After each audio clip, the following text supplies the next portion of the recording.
Magandang gabi po sa lahat ng ating mga brothers and sisters. God is good! And all the time, Amen. Palapakan mo na po natin ang ating Panginoon. Tunay po sa lahat ng oras at sa lahat ng panahon ang ating Diyos po kaburihan at pasalamatan. So tayo muna po ay pananaligang pumikit at tayo po ay manalangin. Let's pray. Panginoong Diyos na makapangyarihan sa lahat, pinupuri ka namin at pinapasalamatan ka namin sa gabi ito. Maraming salamat po muli sa pagkakataon na kami ay inyong sinamahan sa buong linggo na ito. At Lord, this day, Friday, gusto po namin, Lord, na ibigay yung aming oras at pagsamba para lamang sa inyo. As we give you praise and as we exalt your name, patuloy Panginoon na kayo ang mahayag at ang inyong kapangyarihan ang aming maramdaman, ang pagkilos ng inyong banal na Espiritu, ang aming maging testimony, Lord Jesus. Maraming salamat, Lord. And continually, let us focus our words unto you alone. Maraming salamat po. We love you, Lord. We pray in Jesus' name. Amen. Sige po, ating pong awitan ng ating Panginoon.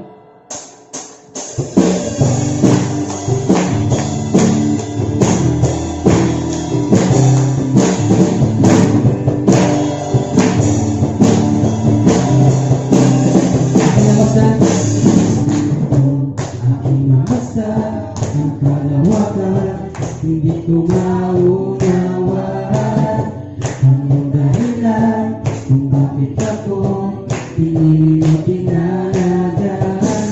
Hindi ko kaya isipin, hindi ko kaya sukatin ang pag-ibig mo, Jesus, na iyong binigay sa akin.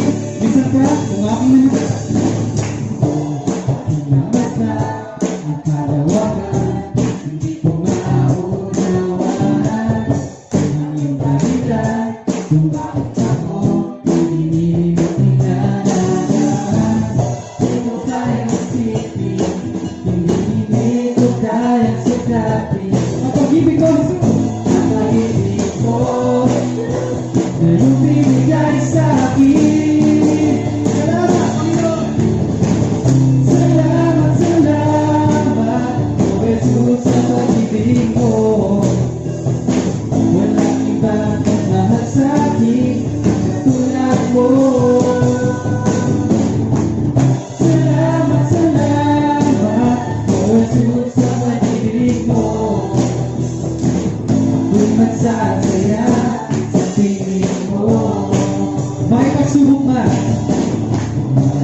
napapasalamat sa inyo, O Diyos. Patuloy na kayo ay dinadakila, sinasamba sa aming mga buhay. We thank you, Lord, sa nakalipas na taon at napakabilis na mga araw Sa paglipas ng January, Lord, we thank you for this another month, for the month of February, because we are celebrating love. And you, O Lord, is the God of love. Let's worship our God.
Letting go of my pride.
compares to this grace that rescues me.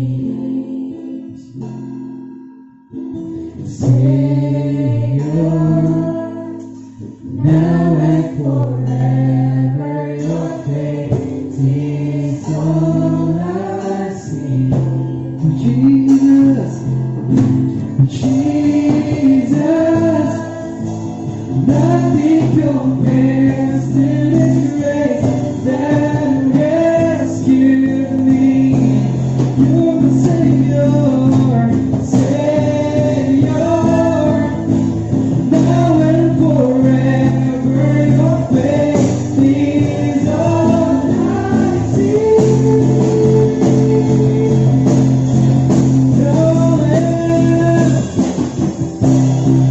Now all I am, I lay at your feet.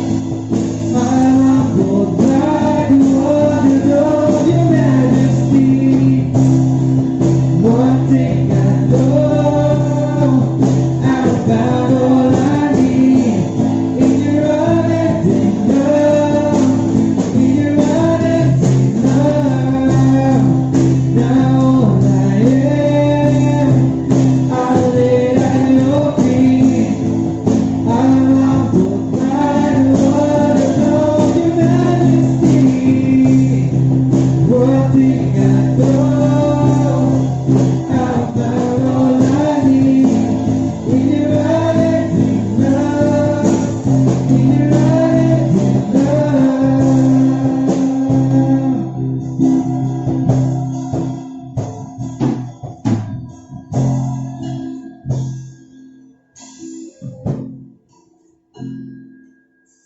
We want to thank you, Lord Jesus, for this night.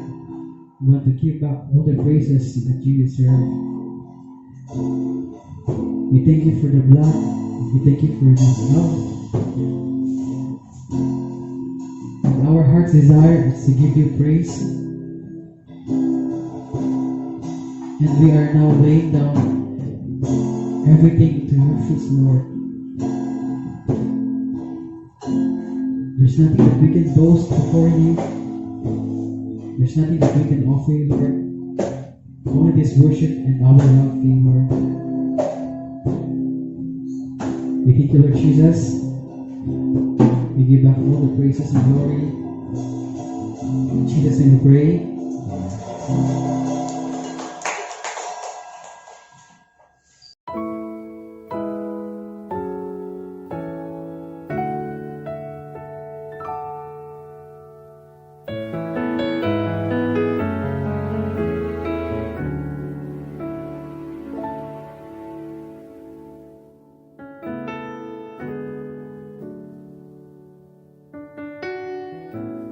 Amen. God is good. All the time. Magandang gabi po sa lahat, brothers and sisters, mga kapatid na nasa kanilang tahanan, kasama ang kanilang pamilya. Ganun din po sa mga kapatid na nasa kanya-kanyang simbahan. So, kami tunay na napakabuti po ng Diyos at patuloy na tayong binibigyan ng pagkakataon na talagang mabigyan ng pagkakataon mapakinggan ang kanyang mga utos at ganoon, hindi lamang po ito mapakinggan, kundi magkaroon pa rin ito ng katuparan sa ating buhay. Kaya sa pagkataong ito, muli buksan po natin ang ating puso sa pakikinig ng salita ng Diyos. Ay hayaan po natin ang salitang ito ang tunay na kumilos sa atin sa pagkakataong ito na siyang magbigay ng focus sa atin para lamang maunawaan din po natin kung ano ang mensahe ng ating Panginoon sa pagkakataon ito. Amen po? Kaya bago po ang lahat, tayo po muna ay manalangin sa ating Panginoon. Hilingin po muna natin sa Diyos yung kanyang pagkilos sa ating kalagitnaan. Tayo po ay manalangin. Hallelujah. Ama naming nasa langit na pinakamakapangyarihan sa lahat. Salamat Panginoon sa pagkakataong ito, sa gabing ito, muli kami ay pinagbuklod mo o Diyos, Panginoon, para sa pakikinig ng iyong salita. At nawa Lord, ay patuloy mo kaming pagtibayin at pagbuklurin sa isang katawan at isang espiritu sa katotohanan mo o Diyos, sa pamamagitan ng talagang pagsunod sa iyong mga salita. Panginoon, salamat po at salamat sa kagalakan at sa kalakasan patuloy mong binibigay at patuloy mong buksan, Panginoon, ang aming puso, maging ang aming isipan, O Diyos. At Lord, tunay ikaw lamang ang aming itataas sa aming buhay. Ikaw lamang ang pinakadadakilain pasalamatan at luwalhatiin, Panginoon, sa pagkakataong ito. Kababaang loob po muli, Panginoon, ang aming dinudulog, O Diyos, sa iyong harapan sa pakikinig ng iyong salita. At Lord, muli ako iyong gagamitin at kasasangkapanin lamang, Panginoon, para may pahayag ang katotohanan, Lord. Nawa ang ikaw yung madinig sa akin, Panginoon. Ikaw yung makita, ikaw yung maramdaman at tunay na matagpuan ka ng bawat isa, Panginoon. Ang iyong mga biyaya ay tunay na matanggap ng bawat isa sa magitan ng pagpapahayagan ng ito, O Diyos. Panginoon, maraming salamat. Nawa ang iyong banal na Espiritu ang patuloy na pumilo sa bawat puso at sa bawat tahanan ang iyong banal na kapangyarihan ng tunay na maghari. Panginoon, maraming salamat. O hallelujah, ang lahat ng ito ay sa lamang dinadalangin sa pangalan ni Jesus. Amen.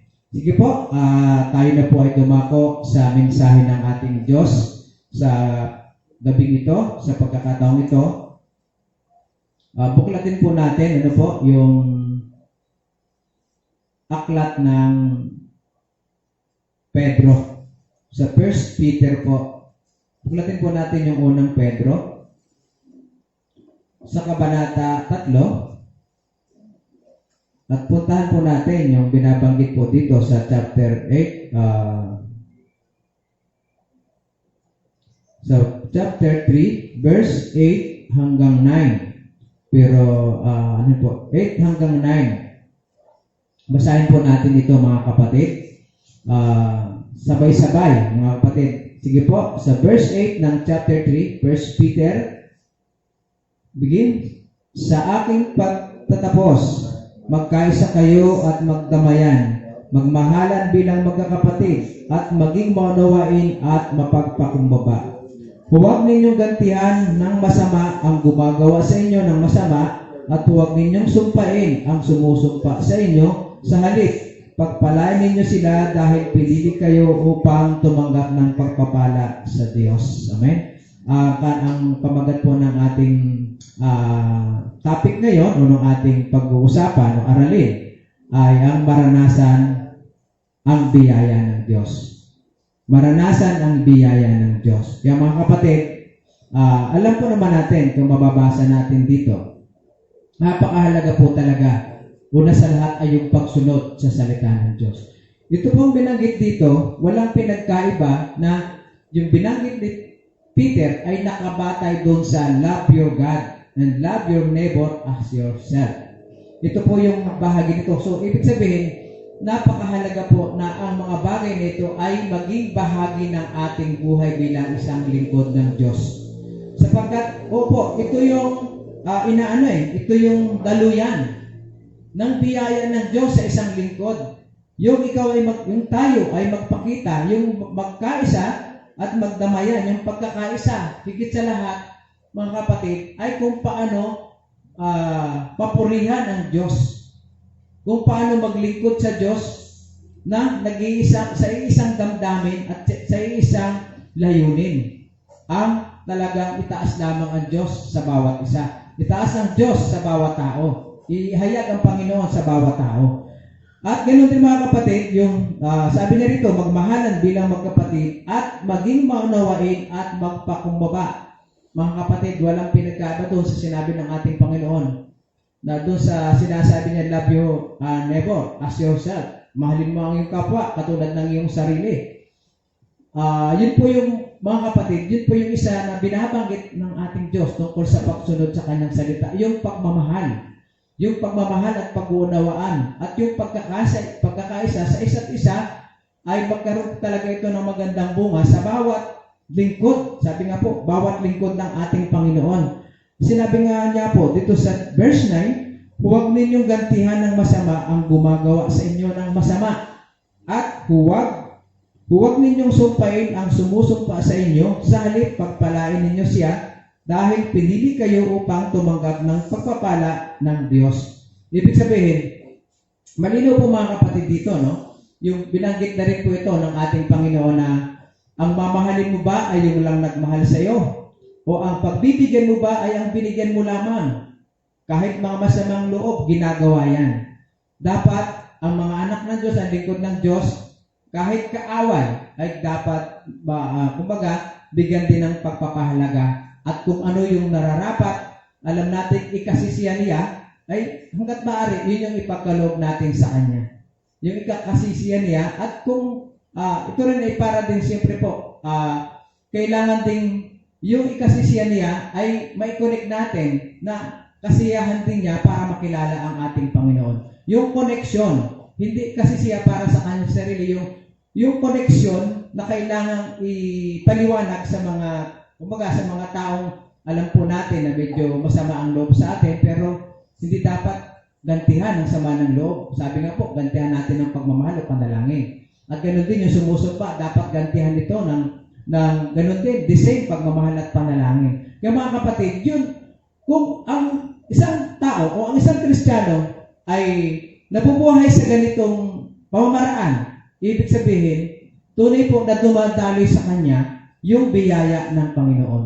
Tunay na talagang yung biyaya ng Diyos ay nagkakaroon ng paunti-unti o pinoproseso ng Diyos yung mga biyaya dahil sa kanyang totoong pagsunod. Kasi ang pagsunod, mga kapatid, totoo, maraming klase ng pagsunod. Pero una sa lahat, kailangan din po talaga na makita sa atin, yung makita sa isang lingkod ng Diyos, yung katotohanan tungkol kay Hesukristo, yung pagiging mapagpakumbaba, sabi nga po, yung mapagmahal, sabi nga po, at yung mapagpatawad. Yung mapagpatawad sa ating kapwa, kahit, yun ang pinakamahirap, pero sabi ng Diyos, magpatawad daw po tayo. Ano po?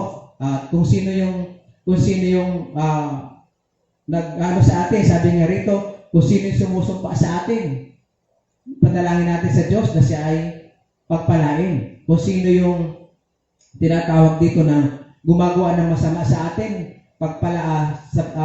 panalangin natin sa Diyos na siya iligtas ng ating Panginoon. Kaya mga kapatid, sa totoo lang po, kapag ang tao na pinapanalangin natin sa Diyos, at pinapanalangin natin sa Diyos, kumikilos ang Diyos sa kanyang buhay. Totoo po, kumikilos ang Diyos sa kanyang buhay, at darating ang panahon na makikita natin ang taong ito kapag palagi natin pinapanalangin, siya ay babaguhin ng Diyos sa pamamagitan ng iyong panalangin. Ngayon, kanino ang pagpapala? Sa ipinanalangin ba o sa nananalangin? Nasa mga nananalangin ang balik ng pagpapala. Para sa Diyos, ang pagpapala ay nasa nananalangin. Bakit?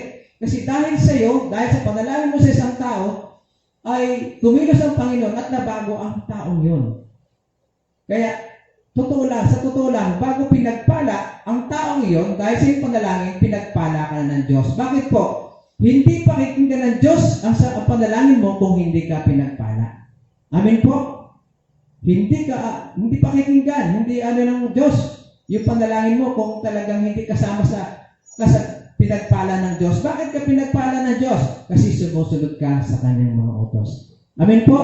Ginagawa mo, sinasakatuparan mo ang kanyang mga utos. Tayong lahat, dapat lamang may sakatuparan ang kanyang mga utos. Kaya mga kapatid, ay dapat, sabi nga po, lahat ng ginagawa ng bawat isa, sabi nga, ito ay dapat maging pagpapala din ng ibang tao. Kumbaga, maging pagpapala po tayo. Gamitin tayo ng Diyos na pagpapala din para sa ibang tao. Hindi sa pamamagitan ng pagbibigay ng material na bagay, kundi sa pagtatrato sa kanila na sila din ay anak ng Diyos, kahit sila ay wala sa Panginoon. Kumbaga, nasa atin yung pag-asa nila. Nasa atin yung kanilang lakas. Kumbaga, nasa atin yung kanilang hope. Bakit po? Kasi sa pamagitan ng ating pagiging totoong pagsunod at Kristiyano, itong taong ito, Panginoon, kumbaga, sa padalangin natin, Panginoon, pagpalain mo po naman ang taong ito. Baguhin mo po naman, O Diyos, ang taong ito. So, dahil po sa ating paglapit sa Panginoon, para sa taong iyon, dahil tayo ay matuwid, sabi nga po, matuwid, nabubuhay sa katuwiran, kalugod-lugod ang ginagawa natin sa Diyos, pasasan ba't hindi ipagkakaloob ng Diyos ang ating padalangin sa taong iyon. Amen po? Kasi sabi nga po, hindi kinalulugdan ng Diyos ang panalangin ng taong may mababang kalooban. Kaya alam po naman natin, kapag minahal po natin ang ating kaaway, yun po ay isang napakababang kalooban. Masyado ang pagpapakumbaba na pinakikita natin sa ating Panginoon. Kaya mga kapatid, sabi nga po, yung pagsunod po natin sa Panginoon, araw-araw, ito lang po, yung pagsunod po natin sa salita ng Diyos sa araw-araw, ay yun po yung pamumuhay. Sabi nga po, yung daan, yung namumuhay tayo sa biyaya ng Diyos. Yung pagsunod po natin, binabanggit nga po dito, ang pagsunod sa Diyos sa araw-araw na pamumuhay ay daan ng biyaya mula sa Diyos. Amen po?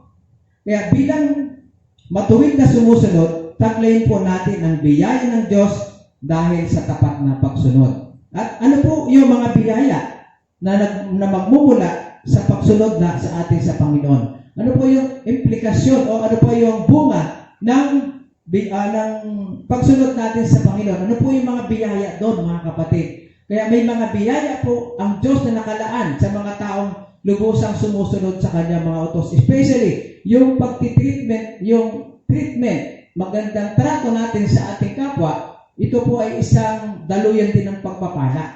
Kumbaga, ang Diyos ay natutuwa sa nagpapakumbaba. Kasi nakikita ng Diyos na siya ay nabubuhay sa katuwiran ng Diyos, hindi sa kanyang pride, hindi sa kanyang hindi sa pamagitan ng kanyang yaman, ano man meron sa kanya, kundi sa pamagitan ng pagsunod sa kalooban ng Diyos. Bakit siya nagiging kalugod-lugod sa ating Panginoon? Bakit tayo sinasabing manalangin tayo ng manalangin? Kasi yung panalangin lang po ang pinakamabisang paraan upang kaluguran tayo ng Diyos. Pero meron pang kwalifikasyon. Kailangan pong masunod natin ang kanyang utos.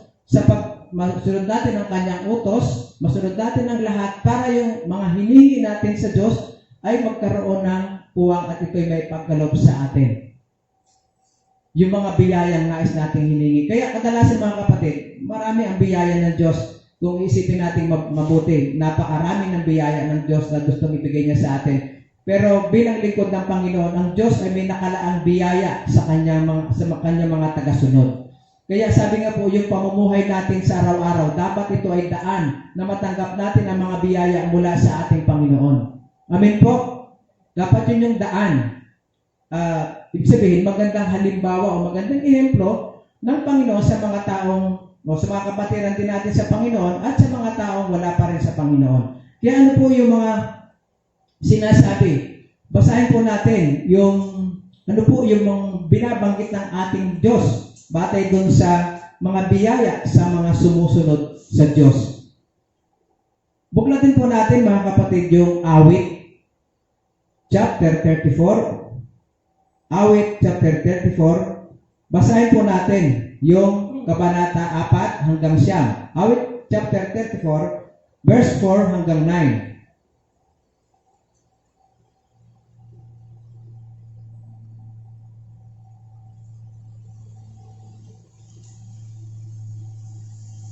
Awit 34.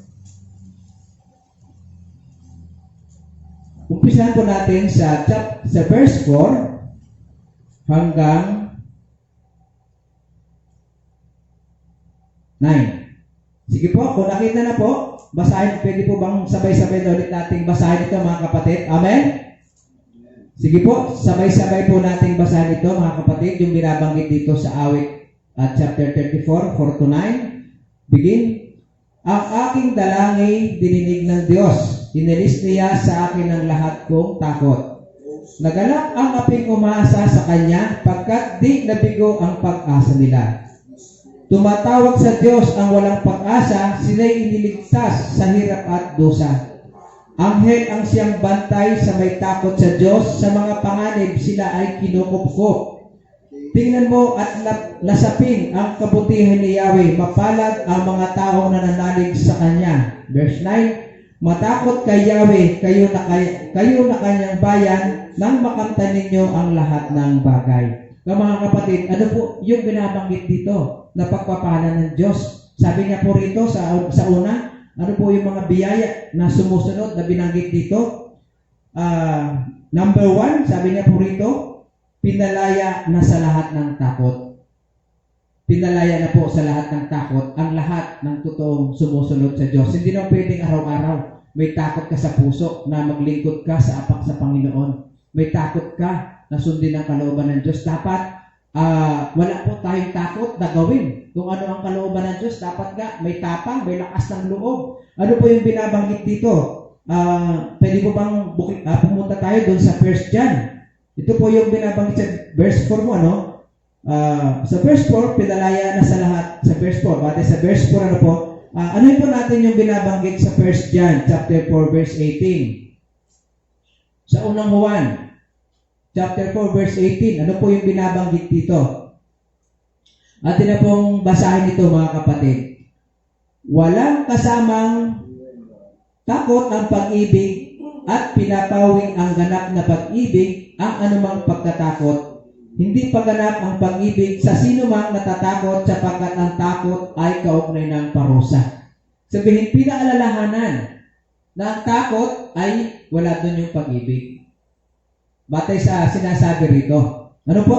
Yung takot, ibig sabihin, yung takot, kapag yung binabanggit po, linawin natin mabuti, walang kasamang takot ang pag-ibig at pinapawi ng ganap na pag-ibig ang anumang pagkatakot. Ibig sabihin, binanggit ni John po dito na ang takot kailanman ay, ibig sabihin, ito yung binabanggit na rito. Kung papalalimin po natin mabuti, yung takot, may kasama, malinaw po, no? May kasamang pag-ibig dapat. Ano po? Yung takot may pagsabang pag-ibig. Kasi ang bunga ng takot, ito ay pagsunod. At ang bunga ng pag-ibig, ito ay yung pagkilala natin doon sa nag-uutos sa atin. Kaya kung ang takot ang mananaig sa Panginoon, tunay na ang Diyos ay kikilos sapagkat ang takot, ang bunga nito ay pagsunod. Ang takot, sabi nga po, ang bunga ng pagsunod, ito yung pag-ibig na nakikita na gusto natin ipakita sa Diyos na, Lord, mahal na mahal kita, pero wala tayong takot na sumunod hindi tayo natatakot na lumabag sa ating sa kanyang utos, na saan po yung pag-ibig doon. So sabi nga po, yung pag-ibig, siya po yung nakakapawi ng takot. Kaya, kung mahal po natin ang Diyos, bakit tayo matatakot na lumapit sa Kanya? Kung mahal natin ang Diyos, kung bakit tayo nangangamba na maglingkod sa Kanya? Kung mahal natin ang Diyos, bakit natatakot tayo magpagamit? Kung mahal natin ang Diyos, ipakita natin ito sa gawa sa magitan ng paglilingkod sa ating kapwa. Amen po? Sa magitan ng pag-ibig natin sa ating kapwa. Kaya ang takot, mga kapatid, sabi nga po, yun ay biyaya ng Diyos. Walang takot o walang pangamba na gawin kung ano man ang kalooban ng Diyos. Gawin, sundin ano man ang kalooban ng Diyos, sapagkat yun po ay, sabi nga po, biyaya ng Diyos kung mawawalan ka ng takot sa paglilingkod sa Diyos. Biyaya po yun. Kung ang isipin natin, kung ang biyaya lang ay mamaterial na bagay, ito po yung tunay na biyaya. Kasi ang biyaya na pwede nating matanggap na higit pa sa biyaya sa material na bagay, kung magkakaroon tayo ng takot sa ating Panginoon, masunod natin ang kanyang mga utos, ibig sabihin, natatakot po tayo sa Kanya. Kung nasunod natin ang kanyang mga utos, ibig sabihin, minamahal po natin ang Diyos kasi natatakot tayong lumabag sa Kanya. Kaya ang lahat po ng takot ay tinatanggal ng ating Panginoon. Isa po siyang biyaya. Biyaya ng Panginoon sa tao. Especially, higit sa lahat ng kanyang mga tagapaglingkod. Amin po. Kaya, pinalaya na sa lahat ng takot ang lahat ng anak ng Diyos. Amin po. Sabihin nga po natin sa ating katabi, kaliwat kanan, pinalaya ka na sa lahat ng takot. Amen. Ibig sabihin, binigyan tayo ng kagandahan, binigyan tayo ng Diyos. Umar po, ng tinatawag na takot, na para sa Kanya ito ay pag-ibig din sa Kanya. Kaya sabi nga po, huwag tayong duwag. Sinasabi, huwag duwag sa paglilingkod. Takot pa rin po yun, ano? At pangalawa, kailanman ay hindi nabibigo. Sino po yun? Ano po? Yun po mga lingkod ng Diyos. Kailanman ay hindi mabibigo. Sige po, pag-usap tayo. Pwede po tayo mabigo sa ibabaw ng lupa. Pero meron pa tayong Diyos na tinatawagan para maibsan yung ating kabiguan o problema. Pero kapag ang isang tao ay napahamak na, nasa impyerno na, yun po yung kabiguang walang hanggan. Wala pong kalunasan sa kabiguang yon. Kaya kung tayo po ay nasa Panginoon at sumusunod sa Kanyang utos, sabi nga po, yung biyaya ay isa sa biyaya, wala tayong kabiguan. Hindi nabibigo. Dapat hindi nabibigo ang isang lingkod ng Panginoon. Amen po? Dapat walang kabiguan. Kadalasan, ang kabiguan, kadalasan mga kapatid, hayaan po natin ang kalooban ng Diyos ang magkaloob nito. Yung kabiguan, kadalasan, literal, nabibinigo ako ng aking nililigawan. Hindi po yung lubos na kabiguan. Sapagkat marami pa na nararapat para sa iyo. Pero ang tunay na kabiguan, kung mapapansin po natin, batay sa spiritual na pamumuhay, ang mapalayo sa Diyos hanggang sa dulo. Wala na po kasing kalunasan sa impyerno. So dito sa ibabaw ng lupa, mabiguan po tayo, pero ang Diyos pa rin yung tutulong sa atin para maibsan yung ating kabiguan. Amen po? Kaya walang kabiguan sa anak ng Diyos. Amen po? Sabihin po natin, walang kabiguan sa anak ng Diyos. Yan po yung biyaya ng Diyos. Yan po yung totoong biyaya. Yung ating, kasi yun po yung yung kabiguan habang naglilingkod ka sa Diyos. Maaring hindi mo na ibibigayan, pero ipagkakalob sa iyo ng Panginoon, pagdating ng panahon, higit pa dyan. Habang tayo naririto at naglilingkod sa ating Panginoon. Kaya mga kapatid, ganyan kabuti ang Diyos. Ganyan yung kanyang mga biyaya. Ganyan yung kanyang mga pagpapala. Amen po? Kaya sinasabi nga po rito, ano po yung binabanggit niya rito, no? Sa Isaiah 42, verse 16.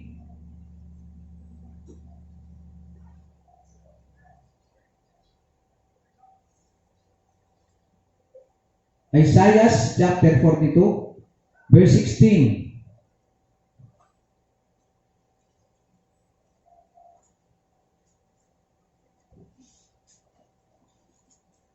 Ano po yung binabanggit? Basahin po natin, yung verse 16. Verse 16 ng Isaiah chapter 42. Ano po yung binabanggit ng ating Panginoon dito? Bati kay Isaiah, sabi niya po rito, 42 verse 16 ng Isaiah, sabi po rito, akayin ko ang mga bulag sa mga daang hindi nila nakikita. Gagawing liwanag ang kadiliman sa harapan nila. At papatagin ko ang mga daang bako-bako. At ang lahat ng ito'y aking gagawing alang-alang sa kanila. Ganun po kalawak yung nakalaang biyaya ng Diyos sa lahat ng tao, especially sa lahat ng kumikilala sa Kanya. Akayin ko ang mga bulag. Ibig sabihin, ang Diyos po talaga. Ang biyaya ng Diyos ay hindi, kumbaga, ito ay para lamang sa mga taong talagang naghahanap sa Kanya. Ito ay para sa mga taong tunay na ang kanyang puso ay may pagnanais na sumunod sa Kanya. At sabi niya po, gagawing liwanag ang kadiliman sa harapan nila. Ganyan kabuti ang Diyos.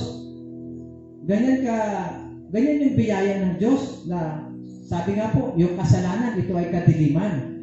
Pero ang pagbabalik loob kay Jesucristo, ito ay isang liwanag. Yung pananampalataya kay Jesucristo, ito ay isang liwanag. At biyaya po ito na tayo ay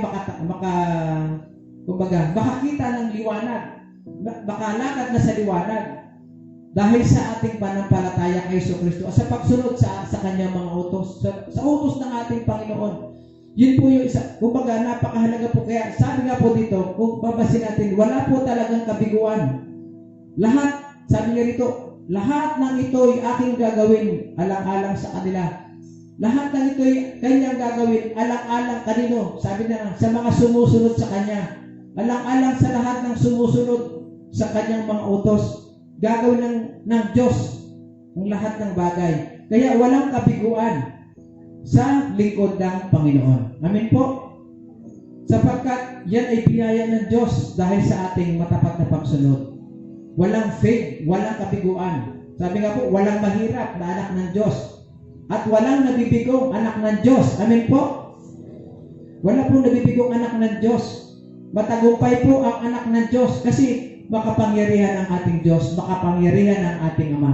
Kaya niyang gawin ang lahat. Sabi nga po, walang imposible sa Kanya. Amen? Pangatlo po,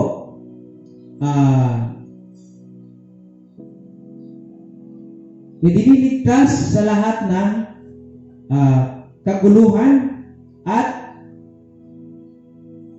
inilalayo sa lahat ng kapahamakan. Pangatlo po, idiniligtas sa lahat ng kaguluhan at inilalayo sa lahat ng kapahamakan. Yan po yun. Isang biyaya ng Diyos. Ano po natin yung binabanggit dito sa awit po ulit. Dito sa awit, balikan po natin yung awit. Chapter 34, verse 17.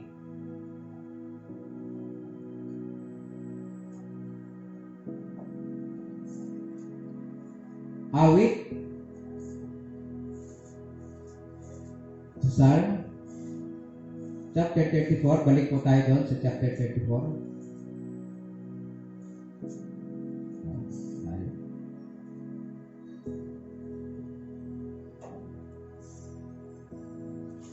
Verse 17, basahin po natin ito mga kapatid. Ano po yung binabanggit dito sa verse 17? Verse 17, verse 17, sabi niya po rito, agad dinirinig ang daing ng matuwid, iniligtas sila sa mga panganib. Amen po. Sabi, yung binanggit ng awit, at ito po ay karanasan po ni King David. Kung gaano po namuhay na matuwid si King David sa harap ng Diyos at naging matapat sa harap ng Diyos, sabi nga po, lahat ng kanyang mga hinaing sa Diyos ay nagkakaroon ng katugunan. Isang halimbawa po si King David. Kung ihalimbawa po natin si King David, bakit po siya naging matuwid sa harap ng Diyos? Ang isang, kung tatandaan po natin, na si King David ay gusto niya, inuusik siya ni King Saul. Di po ba? Ni Saul sa Tagalog. Siya ay gustong patayin ni King Saul, pero hindi nagtagumpay ang Diyos, hindi pinagtagumpay ng Diyos yung plano ni King Saul para si David ay patayin. At si King David, mayroong nagsusulsul sa kanya na gumanti kay King Saul, pero ano ang desisyon ni King David? Hindi niya ginawa yon. Bakit? Kasi ginalang niya si King Saul as a servant of God. As a servant of God. Ni kaunting, hindi niya sinaktan si King Saul sa kabila ng gusto siyang patayin ni Haring Saul. Kaya yung mga kapatid, yung binabanggit dito ni King David ay tunay na may katotohanan. Kasi nabuhay siya sa katuwiran ng Diyos, kaya lahat ng kanyang hinaing sa Panginoon ay nagkakaroon ng katuparan. Amen po? Kaya mga kapatid, yung binabanggit dito, basahin pa rin po natin sa isa pang aklat sa 2 Samuel chapter 22, verse 2 hanggang 4. 2 Samuel, sa pangalawang Samuel, sa kabanata 22, versikulo 2 hanggang 4, 2 Samuel chapter 22, verse 2 and 4. Ano sabi po rito? Basahin po natin sabay-sabay. Si Yahweh ang aking tagapagligtas, matibay na buog na aking sanggalang. Ang Diyos ang bato ng aking kanlungan, aking kalasag at tanging kaligtasan. Siya ang aking pananggalang, sa mga marahas ay siya kong tanggulan. Amen po? Ganon yung panampalataya. Binabanggit dito, ano po, ni King, sabi niya rin dito, ito yung sinasabi ng awit ni King David. Ang Diyos ang bato ng aking kanlungan. Sabihin, yung walang, kumbaga, yung panatag. Kumbaga, panatag si King David sa kanlungan ng ating Panginoon. Amen po? Panatag si King David na meron siyang sinasandalan, matibay na sandalan ng Panginoon.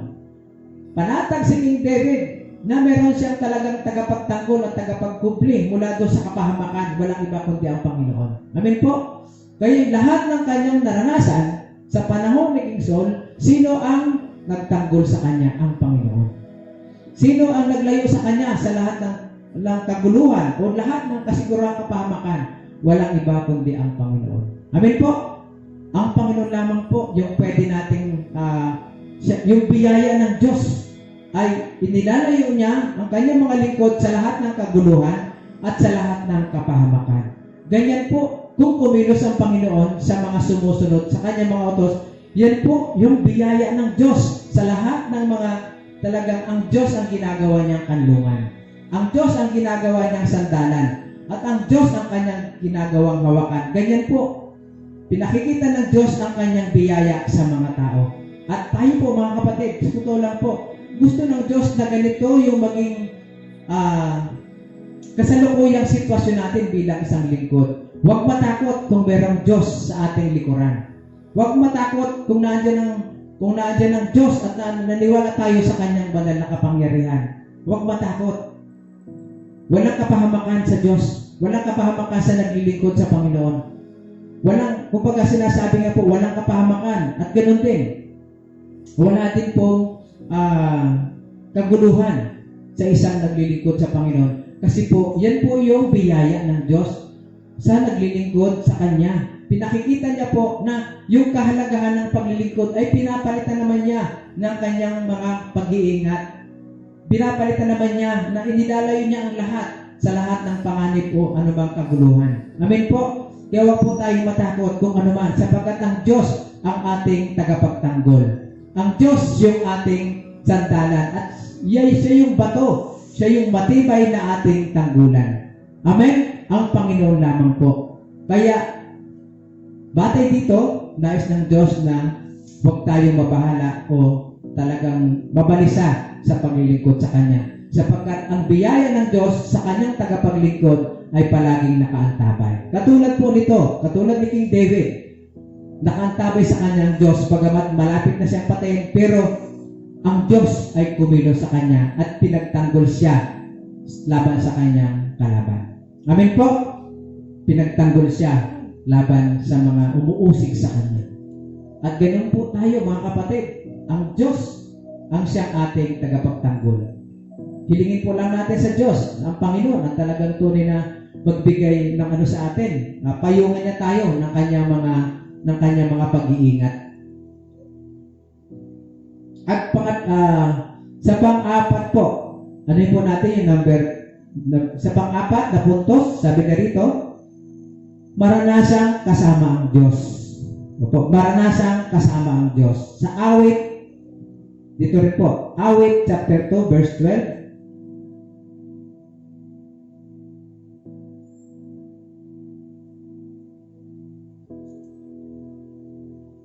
Awit chapter 2, verse 12 po, mga kapatid. Sige po, basahin po natin yung verse 12 ng chapter 2 dito sa awit o psalm. Sabi niya po rito, "Yumukod kayo't magparangal, bagamat magalit siya at bigla kayong parusahan, mapalad ang taong ang Diyos ang kanlungan." Yun po yun, ang kanlungan. Binanggit po kanina, pero sinasabi nga po rito, sabi nga po, yung lahat na nagpaparangal sa Diyos, yung lahat ng yumukod-yukod sa harap ng Diyos, sabi nga po, ang Diyos ang kanyang kasakasama. Sabi nga po, ano sabi ni Jesus Christ? Kung nasaan siya, nandun din ang kanyang tagapaglingkod. Ganun po yung kanyang pangako. Ang Diyos, sabi nga po, napakasarap kasama ng Diyos. Ibig sabihin, malaking biyaya po ito sa isang lingkod ng Panginoon. Batay sa kanyang pagsunod, na kasama niya ang Diyos. Nasa kanya ang Diyos. Sabi nga po, hindi ako nababahala, kasama ko ang Diyos. Hindi ako nababahala kasi sinusunod ko ang kanyang mga utos. Totoo po yun.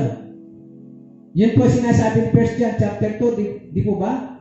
Sabi na rito, ang hindi kumikilala sa Diyos ay hindi umiibig. Sabi nga po, chapter 2, sabi niya po rito, ito ang, sabi nga po ng ating Panginoon, batay doon sa 1 John chapter 2, sabi niya rin po, ang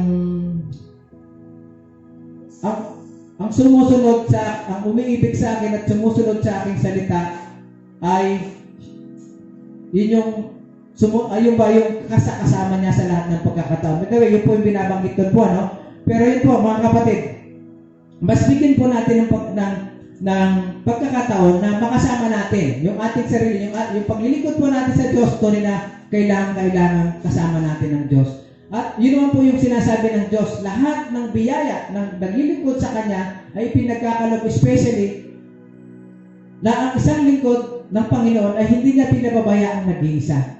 Ang Diyos ay kanya kasama. Sabi nga po, 2 o 3. Kumbaga, 2 o 3 nagkatipon para sa kanyang kapurihan andun sa kalagitnaan. Amen po. Halimbawa, 2 lang kayo, pero para sa Panginoon, pero automatic kayo ay nagiging 3 kasi si Jesucristo ang nasa kalagitnaan. Amen po. Kaya ang isang lingkod, sa totoo lang, habang siya naglilingkod at sumusunod, at talagang sinasabuhay ang salita ng Diyos, kasama niya ang Panginoon. Amen po. Kasama niya ang Diyos. At sa ikalimang puntos po, mga kapatid, pagkakaroon ng lahat ng pangailangan. Sabi niya po rito sa James chapter 1 verse 5. Sa Santiago po, verse 1, at chapter 1, verse 5, sabi niya po rito, no? Basahin po natin yung verse 5 ng chapter 1. Ngunit kung ang sino man sa inyo ay kulang sa karunungan, humingi siya sa Diyos at siya ay bibigyan, sapagkat ang Diyos ay nagbibigay ng sagana at di manunumbat. Amen po. Ibig sabihin, ang Panginoon po talaga ay hindi mapagkait, mga kapatid. Hindi siya mapagkait sa lahat ng nangangailangan. Hindi niya pinagkakait anuman ang pangailangan ng mga sumusunod sa kanya mga utos. Amen po. Ang Panginoon talagang mapagbigay. Hindi siya hindi siya madamot. Sabi nga po, hilingin lang natin sa Diyos ang karunungan para sa kanyang paglilingkod. Ibibigay ito ng ating Panginoon. Amen po? Ibibigay po kasi una sa lahat. Alam po ng Diyos na kulang po tayo sa kanyang bagay, sa lingkod na lahat ng naglilingkod sa kanya. Lahat ng bagay, mga material na bagay, ibinigay na po sa atin ng Diyos. Pero alam po ng Diyos sa kanyang lingkod na meron pang kulang na kailangang ibigay niya sa kanya naglilingkod. Ano po yun? Binanggit dito na humiling kayo ng karunungan at ibibigay ito sa inyo. Sapagkat ang Diyos ay hindi maramot sa naglilingkod sa kanya. Siya ay nagkakalob sa lahat ng humihingi sa kanya. Kaya mga kapatid, yun, isang biyaya na magkaroon tayo ng ating pangailangan bilang lingkod ng Diyos. Yung pangailangan po bilang lingkod, yung karunungan sa pagpapahayag ng kanyang salita, napakahalagang biyaya po ng ating Diyos yan. Yung makapagsalita tayo sa harap ng mga tao, malaking biyaya po ng Diyos yan. Sapagkat binigyan ka ng pagkakataon na ang mga tao ito ay kasangkapanin ka niya para sila ay makakilala sa iyo. Ang biyaya po mga kapatid, sa totoong biyaya ay yung makapagpahayag tayo ng katotohanan tungkol kay Jesucristo. Yun po yung biyaya, sapagkat ang biyaya ito, yung dumadaloy dapat sa lahat ng tao. Yung biyaya, kailanman ay biyaya, yung kaligtasan. Yung totoong biyaya. Kanina po, yung totoong kabiguan, yung sa impyerno. Pero yung totoong biyaya, na nais ng Diyos na matanggap nating lahat, ay yung buhay na walang hanggan. Sapagkat ang biyaya ito, ang Diyos lamang ang kayang magbigay. Ang Diyos lamang sa tanging mula lamang sa Diyos, ang lahat ng biyaya ito. Kaya mga kapatid, yun po ang katotohanan. Kailangan lang po natin, lahat ng pangailangan ay nalalaman ng Diyos. Pero mas nalalaman ng Diyos ang lahat ng pangailangan ng kanyang mga lingkod. At ang kanyang mga lingkod ay hindi binibigyan ng Lord ng kabiguan kung sa'y manalangin dahil sa kanyang matapat na pagsunod. Amen po? Kaya pagsunod po mga kapatid, yung kailangan nating humingi sa Diyos, manalangin sa Diyos, ito po ay dakilang pagsunod na kailangan maipakita natin sa ating Panginoon. At sa 6 na puntos, sabi niya po rito, panalangin tinutugon. Sa James, Awit, chapter 34, verse 15. Awit.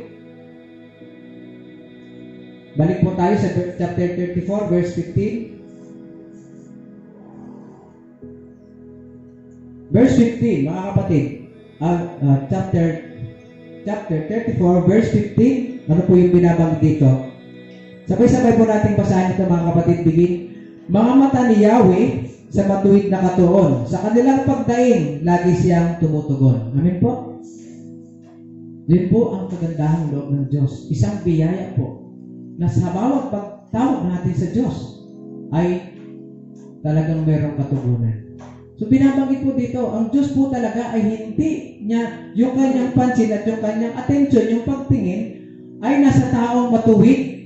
Sino po yung matuwid? Yung matuwid. Ito yung mga patuloy na sumusunod at nagsasakatuparan ng kanyang mga utos. Ito yung kanyang mga lingkod. Lahat, sabi nga po, lahat tayo ay lingkod ng Diyos. Bagamat iba-iba lang tayo ng pamamaraan na binigyan ng Diyos para maglingkod sa Kanya. Lahat po tayo ay mga lingkod ng Diyos na kumikilala kay Jesucristo at nagbalik loob at tinanggap siya at tayo ngayon ay nasa Kanyang harapan. Lahat po tayo ay naglilingkod sa Diyos. Kaya sinasabi, lahat ng lingkod ng Diyos na tapat at sa Kanya ay sumusunod ay doon nakafocus. Kumbaga, hindi naalis yung attention ng Diyos sa mga taong tapat na sa Kanya ay sumusunod. At kumbaga, inihahanda ng Diyos yung kanyang pandinig sa mga tao o sa kanyang panalangin, sa taong mga sumusunod sa kanyang mga utos. Hindi lamang yung kanyang paningin na nakatuon sa ating lahat na mga tapat na naglilingkod sa kanya, pati yung kanyang pandinig ay nakatuon sa bawat sinasabi natin. Amen po? Sa bawat sinasabi ng naglilingkod. Yan, ganyan po kabuti ang Diyos. Yan po ay biyaya ng Diyos sa mga naglilingkod. At biyaya ng Diyos sa lahat ng mga sumusunod na tagapaglingkod. Lahat po yan, mga biyaya. Kung pagbabasihan po natin ang mga biyaya, yung mga material na bagay, noon pa man po, biyaya na yan. Wala pa po tayo may biyaya ng mga blessings, mga pangailangan natin sa araw-araw. Pero itong biyayang ito po yung galing sa Diyos, sa magitan ng ating pagsunod, at talagang pagsunod sa kanyang mga utos. Itong biyaya po na ito ay inihanda ng Diyos sa lahat ng kanyang tagapagsunod. Amen po? Yung mga biyayang ito, wag po nating sayangin ang mga biyayang ito. Gamitin po natin ito para sa kapurihan ng ating Panginoon. Kasangkapanin tayo ng Diyos sa pamagitan ng mga biyayang natanggap natin ito. Kung hindi pa natin natatanggap ang mga biyayang ito, ihilingin po natin sa Diyos na magkaroon po tayo ng mga biyayang ito. Kaya nga po mga kapatid, napakahalaga ng pagsunod na kailangan natin magampanan sa harap ng ating Diyos. Yung biyayang manalangin ka, sinasabi nga po, kapag nanalangin ka at nanalangin, gamitin natin ang speaking tongues o manalangin ng manalangin, lalo daw po tayong napapalapit sa ating Panginoon. Lalong tumitibay ang ating relasyon sa Panginoon. At ganun din kapag tayo ay nakikinig ng salita ng Diyos, nagbabasa ng kanyang salita, nagpapahayag ng kanyang salita, doon po tumatatag ang ating iglesia. Doon lumalago ang ating iglesia. Kaya, ang spiritual nating sitwasyon ngayon, yung paglago ng ating relasyon sa Panginoon at paglago ng ating iglesia. Saan po? Sa mamagitan ng ating matapat na paglilingkod sa ating Panginoon. Yan po yung susi. Para matanggap natin yung mga lubos natin matanggap ang biyaya ng Diyos, hindi lamang sa material, kundi sa pamagitan ng paglilingkod natin sa Panginoon. Na ito'y maging pagpapala din sa ibang tao na makakaharap natin at sa mga taong hindi pa sumasampalataya sa ating Panginoon. Kaya mga kapatid, tunay po na kailangan nating maghatid ng biyaya mula sa Panginoon. Ito man ay unbeliever o ito man ay kapatid natin sa Panginoon. Sa pamagitan ng ating hindi lamang sa salita, maging ito ay sa gawa at pagsasabuhay. Amen po? Kaya ang Panginoon po ay punong-puno ng biyaya sa lahat ng mga naglilingkod at tapat na sumusunod sa kanyang mga utos. Palakpakan po natin ang ating Panginoon. Sige po, tayo po ay manalangin na ngayon mga kapatid. Let's pray. Hilingin po natin sa Diyos kung wala po tayong, kumbaga, kung ano pa po yung mga biyaya na kailangan nating tanggapin mula sa Panginoon bilang tagapaglingkod para maging kalakasan natin sa paglilingkod, para maging inspirasyon natin sa pagsunod natin sa ating Panginoon at para doon sa patuloy nating malalim na pagkilala sa natin sa ating Panginoon, nawa ito ay magkaroon ng talagang bunga. Ipanalangin po natin sa Diyos at kung ano man po yung mga impresyon natin ngayon tungkol sa mga biyayang na binibigay ng Diyos sa atin bilang tagapaglingkod, ay hilingin po natin sa Panginoon ng mga bagay nito. Kung wala po tayong biyaya na nabanggit sa anim na mga biyaya na sumusunod sa ating Panginoon, maaaring kulang pa po ang ating pagsunod. Kaya hilingin po natin sa Diyos na Nawa dagdagan ng Diyos yung ating katsagaan sa pagsunod sa kanyang mga utos. Dagdagan ng Diyos yung ating pagtsatsaga, yung ating pagsisekripisyo para masunod lamang ang kanyang mga utos. Upang ang lahat ng biyaya na naayon sa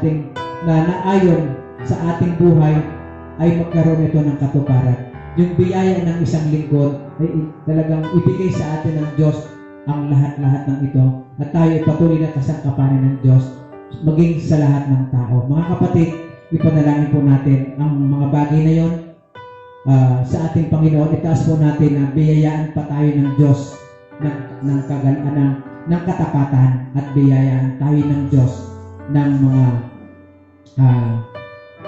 tinatawag na kaganapan bilang isang lingkod. Mga kapatid, tayo po'y manalangin. Let's pray. Let's shout Jesus 3 times. Begin. Jesus! Jesus! Jesus!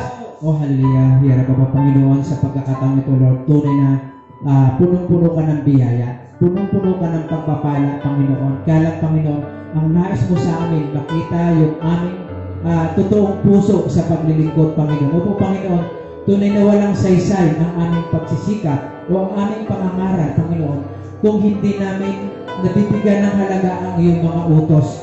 Kung hindi namin na isa sa katuparan ang iyong mga utos. So, Panginoon, totoong kailangan namin mabuhay sa iyong mga biyaya sa araw-araw. Totoo namin kailangan mabuhay na sumusunod sa iyong salita sa araw-araw.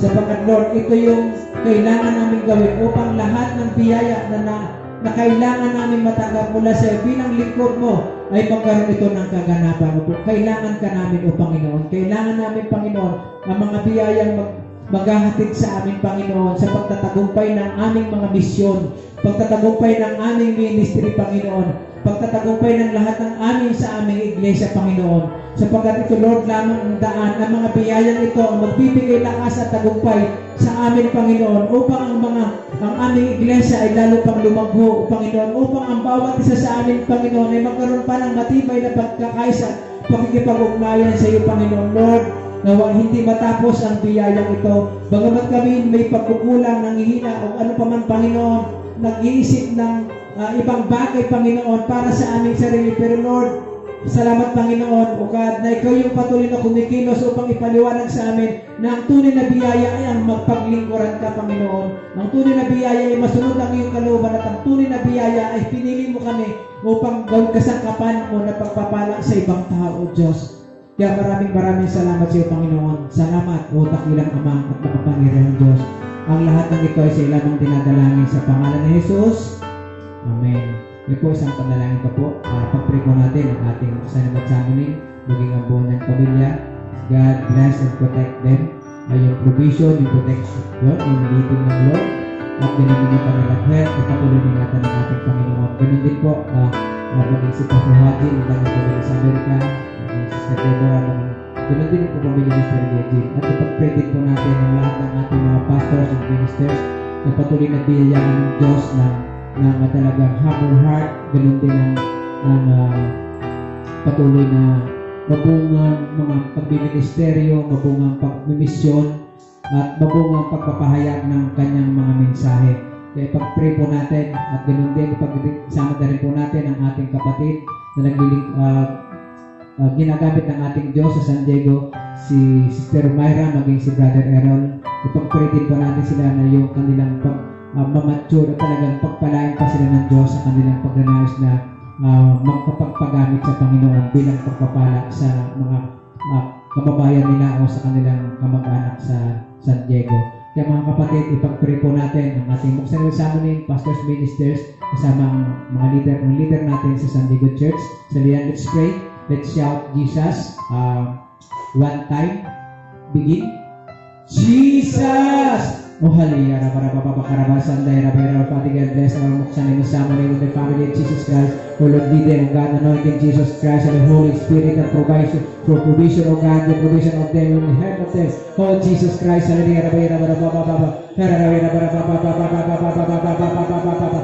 Lord, bless our pastors and ministers, Jesus, anoint Jesus, mabungang pagmimisyon, Lord Jesus, mabungang pagmiministeryo, mabungang pagpapahayag ng salita ng Diyos, Mabunga ang pagpaghikayat ng mga tao para magbalik loob sa Lord. Mabunga o Diyos, magkaroon ng bunga lahat ng aming ginagawa o Diyos. Bilang lingkod, bilang tagapagsunod, magawa namin ang lahat ng gusto mo lahat ng masunod ang iyong kalooban ng walang pagdanilangan na may katapatan at may pagtatsaga o Diyos. Oh, hallelujah, Jesus Christ, hallelujah. Hallelujah, hallelujah, hallelujah, hallelujah.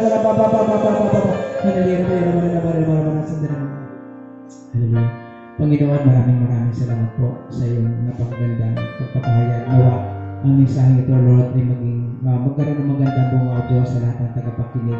At ito ay lubos na maging kaunawa-unawa sa bawat isa o Panginoon na nagbukas ng kanilang isip, ng kanilang puso upang o Lord na matanggap ng bawat isa yung totoong biyaya na galing sa iyo. Yung biyayang mapaglingkuran ka, nakasama ka o Diyos. Yung biyayang inaalis mo sa mga suliranin, sa takot, Panginoon, ang bawat isa. Yung biyayang talaga sinasamahan mo sa lahat ng kapahamakan o sa lahat ng mga pwedeng makapagpahamak o doon sa mga takot, sa mga kaguluhan. Totoo po, Lord, na ikaw yung kasakasama ng iyong lingkod. Kaya, Panginoon, dalayan ko na ang lahat ng mga tagapaglingkod mo ay lubos mong kalugdan. Ikaw yung magiging tunay na kanlungan at sandalan ng bawat isa sapagkat ikaw ang Diyos na makapangyarihan at ikaw ang nakakalam kung hanggang saan ang aming kakayanan at ikaw, Panginoon, nakakalam kung ano ang aming talagang pagbibigay oras at panahon. Lord, tulungan mo kami na ano man yung kakayanan namin ngayon, ibatagtagan pa ito at magkaroon pa ng marami pang bunga. At Lord, kung ano man yung karunungan na meron pa kami, Lord, dagdagan mo pa ito, Panginoon, upang ang iyong katotohanan ay patuloy namin maintindihan at maunawaan at maihayag sa lahat ng mga taong nais mong mapahayagan ito. Lahat ng mga taong maaabot mo. Salamat sa iyo, Panginoon. O hallelujah. Salamat, Ama, ang lahat ng ito sa ilamang dinadalangin sa pangalan ni Jesus. Amen. Sige po, para po sa patuloy po natin ipanalangin yung ating mga deacons. Let's pray continually po, our deacon, deaconess, mga church leaders po natin. At ganoon din po, especially our mga kasama ng pastors, ministers. Ganoon din po lahat ng mga workers. At ganoon din po lahat ng mga leaders ng ating church. Patuloy po natin include sa ating panalangin. At ganoon din po yung ating Harvest World Mission Center na patuloy po natin itaas at ipanalangin everyday. Sabi nga po, ang panalangin, yun lang po yung mabisa at marang binigay sa atin ng Diyos para ihayag natin sa Kanya kung ano nating kahilingan. Kaya ganoon din po mga kapatid, yung Yeshua Christian School, yung Harvest of Yeshua Christian School, ipag-pray po natin. Patuloy na i-bless ng Panginoon. At ang 6 na bahay-sambahan ng Harvest Mission Church Central, Pundong Palay, Maganda, San Diego, Agape, and Banaba. God bless, and yung provision ng Lord sa bawat church, ipatuloy niyo itong maipagkaloob at patuloy na gamitin ng Diyos ang ating iglesia to save people. Kaya mga kapatid, patuloy po tayong pagpalain ng ating Panginoon. Maraming salamat po.